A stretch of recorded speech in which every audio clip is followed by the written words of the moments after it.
Can't believe the Leafs lost to the Flyers. Pretty convincingly, too. I know it was close, but look at possession. It wasn't close. Wait, is this a repeat? I think what makes it worse is Flyers fans got free chicken and we didn't. Free chicken? Yeah, apparently when they score 4 goals, they get free chicken. That's why they did the chicken dance at the end. Oh, okay, well, that makes sense. You know why the Leafs didn't get chicken? Why? They didn't have enough clock possession. Are you a dad? Hi! Leafs Nation, stand witness for Austin Lucas! Full biblical! Austin Matthews is a Leaf! Why do I watch hockey? Stressfully, mostly. Leafs! I don't get to do a fist pump in this video. This is garbage! I've become used to it! And yet, I've been anticipating a moment where I wasn't going to be able to do this because the Leafs were going to get outplayed and actually lose. Hey, let me tell you a story. I'm going to tell you a story. It's story time. Here's what usually happens in the morning in the Dangle house, okay? It's me, Mrs. Dangle, and 2 dogs, Iggy and Charlie. Iggy is named after Jerome McGinley. Charlie, that was already his name when we got him. What usually happens is one of the 2 humans of the house gets up, doesn't matter who, and we go and have a shower. The dogs get up too, and they just sit outside the bathroom door and patiently wait because they're good doggos. But this morning, the morning after the Leafs lose to the Flyers, was a little different. Iggy gets up, waits outside the bathroom, Charlie sprints down the stairs. And we thought nothing of it because he can be a silly doggo. So imagine our surprise when, sometime later, we discovered that somebody had taken a dump in the kitchen. Just a full, regular dog dump in the kitchen. That there is a very unpleasant way to start your morning. Although not nearly as unpleasant as it was to discover a runny dog dump on the living room carpet afterwards. So we're upset. We're just trying to start our day, but we can't because there's 2 different dog dumps that we gotta clean up, and that's gonna delay our day a little bit. Hope you don't step in it. Did we get mad at the doggos?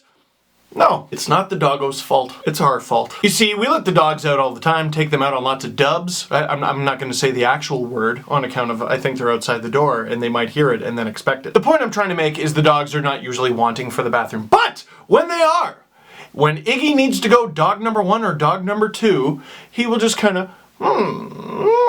whine at the door. Maybe even paw at the door. That's his way of telling us. He has ways of communicating, hey, I gotta go to the bathroom right now. Charlie doesn't do that. But if Charlie can't communicate that he's gotta go to the bathroom, how are we supposed to know? Well, that's the thing. He did communicate it. He didn't act like his normal self. He sprinted down the stairs. That should have bing, bing, bing, bing, bing, set off some alarm bells. But we ignored the signs, and because of that, poop on the floor, which I think is an apt metaphor for the Leafs' loss to the Flyers. The Leafs were even with the Flyers in terms of penalties. The Leafs took 1 penalty and the Flyers took 1 penalty. And despite that, the Flyers outshot them 39-22. And the Leafs have been playing this way and playing this way and playing this way lately. But lucky for them, it's been working out so far. Key term being so far. But this game showed that when you play with fire, you're gonna get poop on the floor. How are you enjoying this video so far? Are you eating lunch, dinner, snack? Now the unfortunate part is this game actually started kind of nice. Even though the Leafs don't have Matthews, they're only outshot 6-7 by the Flyers. In fact, you could argue it was luck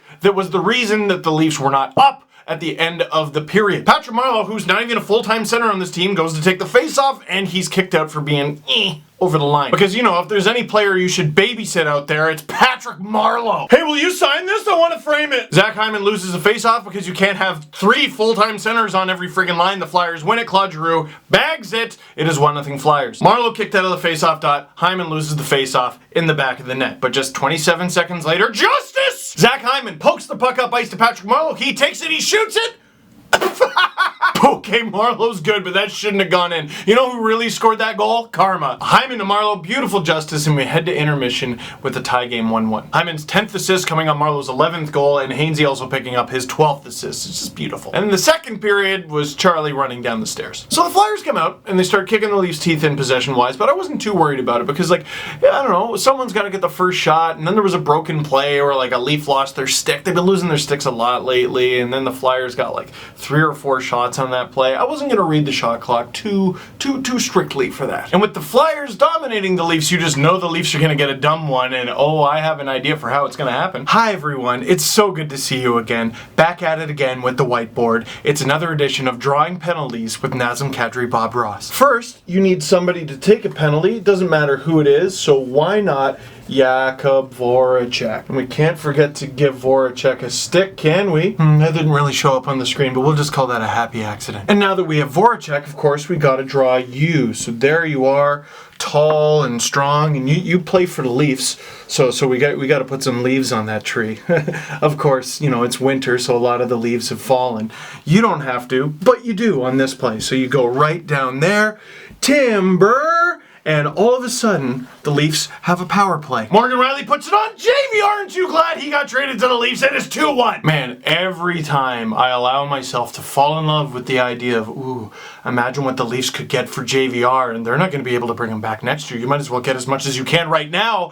I see him do that. And I go, who else on the Leafs can tip in shots like that? And my first thought was Dominic Moore, and then I stopped having that thought. No, we should keep him. And now, despite the fact that they got outshot 14-7 in the second period, even though they had the only power play and it was a tie game for most of the period, the Leafs have a 2-1 lead after 2. Charlie's waiting at the door, you just don't know it. 5.5 minutes in, follow the bouncing puck, Travis Konechny gets the goal, and the Leafs lose their lead, it's tied. But no worry, even though it's tied, the Leafs are undefeated when leading after 2 this season. They're good. But the warning sign said, they're good. Roman Polak doesn't look very good out there, and putting him with Jake Gardiner isn't helping. They're good. Under 3 minutes to go, they are not good. Claude Giroux, who was dancing in this one, feeds Sean Couturier. Zaitsev was late getting to Giroux, Brown was late getting to Couturier, and he snipes it on Freddie. I saw a few people saying, oh man, it'd be nice to get a save there. But that's not a chump. That's Sean Couturier. That's a good shot. His 15th of the season and the Leafs are down. But maybe we'll see the return of the Wild West run and gun Leafs. Mitch Marner slings it on. Silly rabbit, you're not allowed to score goals. Scott Laughton gets the empty netter. Everybody gets chicken. Leafs lose 4-2. And with that, the Leafs have no excuse but to grab a bag, plug their nose, and clean up their mess. Except after the game, Babcock goes, whoa, I thought we should have had 1 point, maybe even 2. What? They did, Mike. They did number 2, right on the ice. I had faith in you. What's going on? Someone come get Mike. Now, Zaitsev wore the goat horns a little bit. Gardiner did too. He didn't have a great game.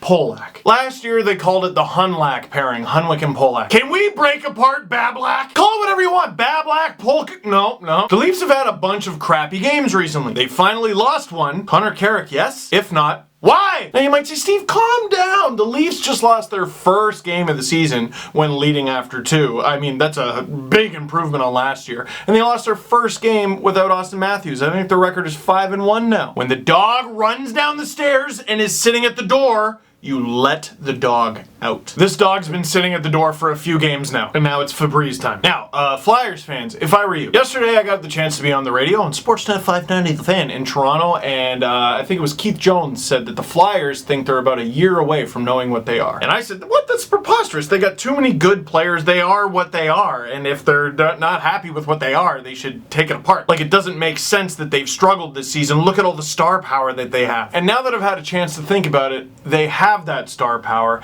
and guys like Nolan Patrick and other really young players. The Flyers window might be similar to the Leafs. If they improve the goaltending a little bit, look at the players they have now and the players that they're going to become. The Flyers in a couple of years could be a problem. Despite the struggles, I'd be confident in the team. And hey, look, your optimism has been rewarded. 4-game win streak. That's how I'd look at it if I were you. Leaf fans, question of the game. What's wrong?